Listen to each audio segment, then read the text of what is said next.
This is the Twitter that you know. The Twitter as it was in the year 2022. When major corporations had millions of followers. You've been living in a dream world, Elon. This is the Twitter as it exists today.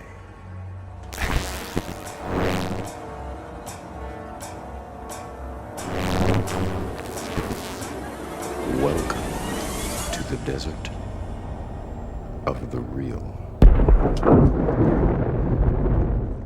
What's going on, everyone? Jeremy here from the Quartering Up. Having a wonderful day.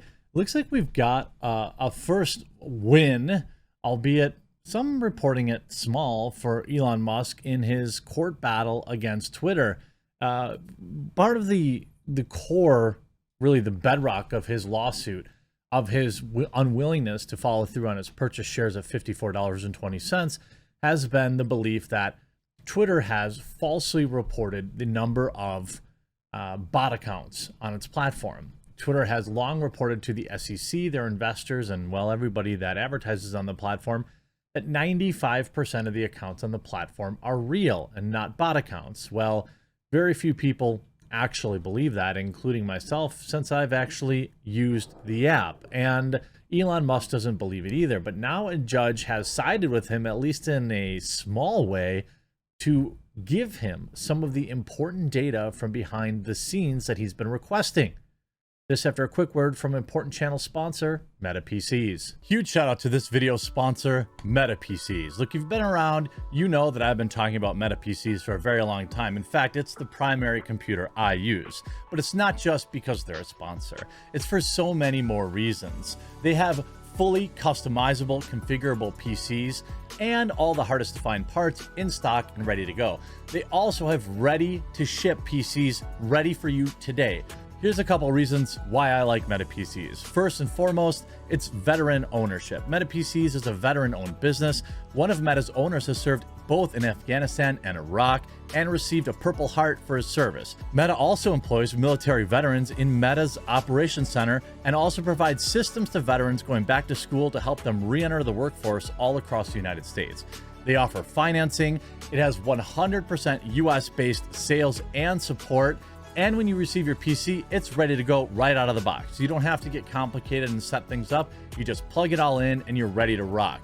And on top of that, Meta PCs is offering you, my viewer, a huge discount when you use the link in the description or you use promo code TheQuartering.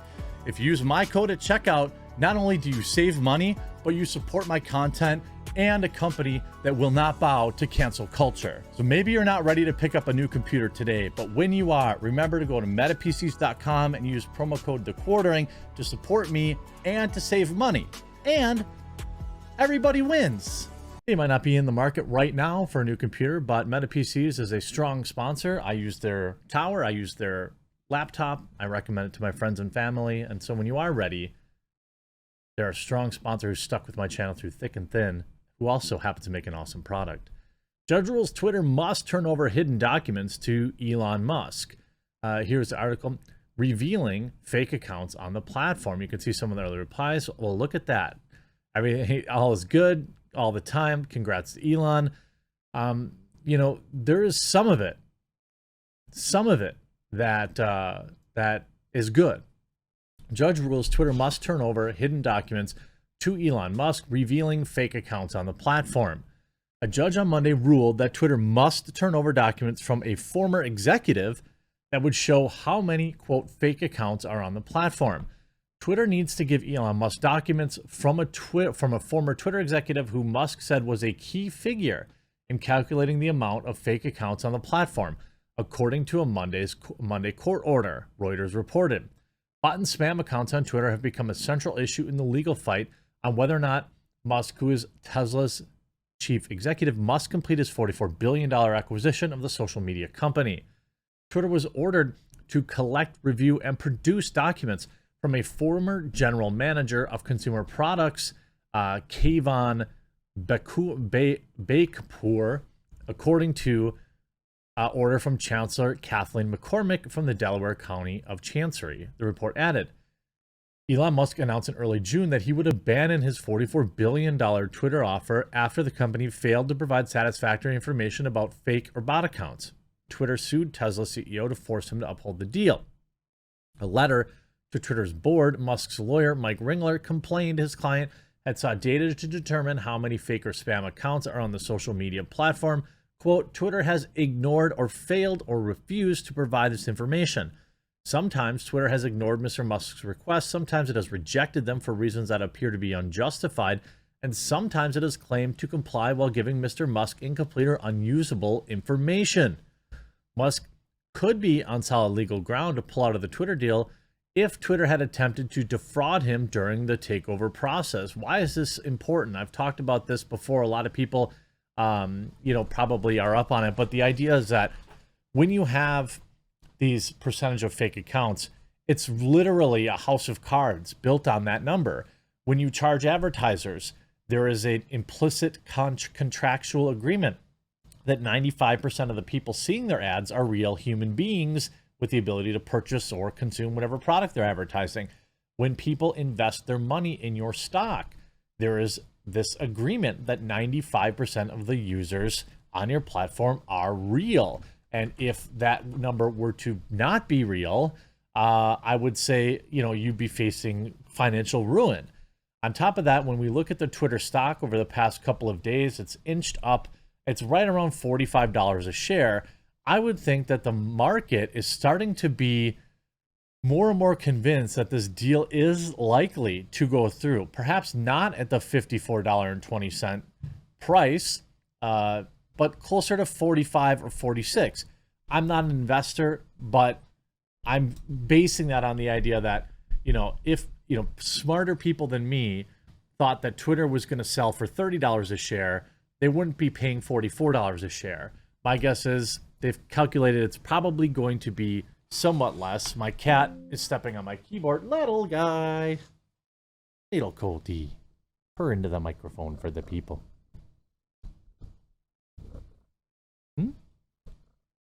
Little chunky monkey.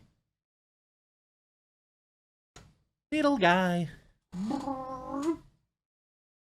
So, yeah, I mean, if the stock was down to $20, $30 a share, I would say that the market probably believed that the deal was not going to go through and that maybe Elon was right. But it seems like people are relatively convinced that it is going to go through, maybe just not at $54 a share, which is kind of where I'm at on it.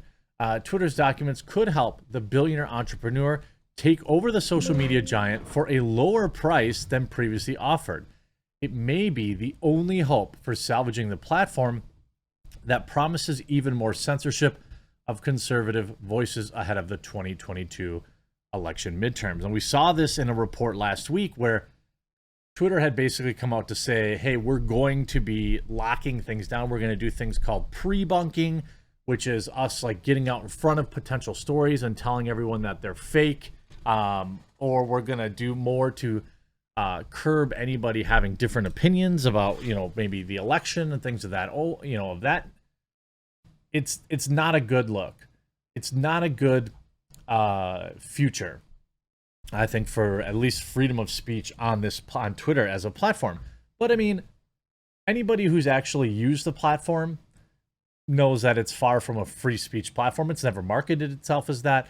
Where I really get worried is in potential meddling of public opinion in terms of, political candidates and things of that nature, and blocking certain conversations that people want to have. You see in this article, Elon Musk scores a rare win in Twitter acquisition lawsuit as the company is ordered to hand over documents from fired general manager. He will receive some extra information he's demanding from Twitter in its lawsuit against him. He's trying for even more, Insider has learned. Musk's motion to compel for additional documents was filed last week confidentially, which means it does not appear on the court docket, nor did his counterclaim that accused Twitter of fraudulent scheme around its user numbers and metrics. McCormick's order was made available on the docket. Musk's attorney also filed this week another confidential motion to compel. A person familiar with the case said Musk is now looking to force Twitter to hand over even more information on its user data and collection and methods of analysis. Musk said that for months, Twitter has refused to hand over all the data information he's required. McCormick is expected to decide on this new motion this week. Look, I don't really see any reason why Elon shouldn't get the data. If you're looking at it like me, you think, hey, you're going to own it anyway, so why can't you have this data? Like, if Twitter is literally suing you to force you to take ownership, why are they preventing you from accessing data that you would almost certainly have as their owner? Musk's attorney has pushed for the document production from many additional Twitter employees. McCormick relented only on the one.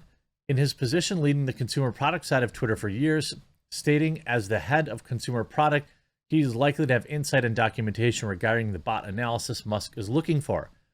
Musk's attorney also sought for information from employers ranging from the mid-executives to lower-level employees, a person familiar with the situation said.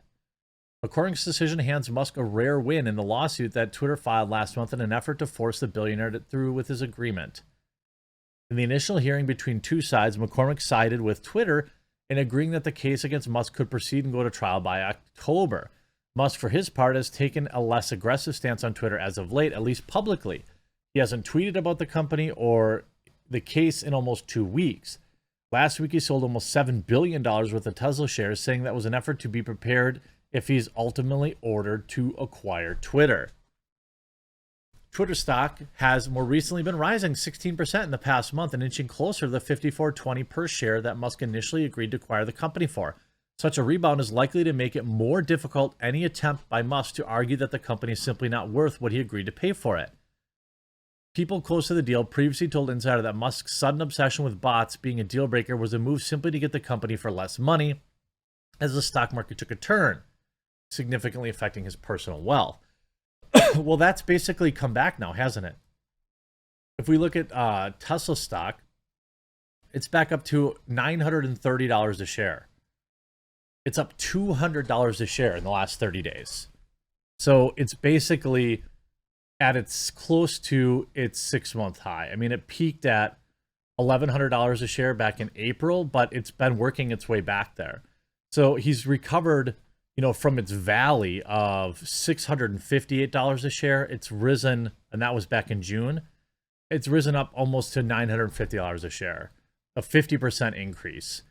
So, I would say his wealth is doing just fine. The Twitter stock is doing just fine. So I think he's in a better position, by the way, to acquire it now, even at full price. But we'll have to wait and see how this all turns out. I hope you enjoyed this video. We'll talk to you again real soon.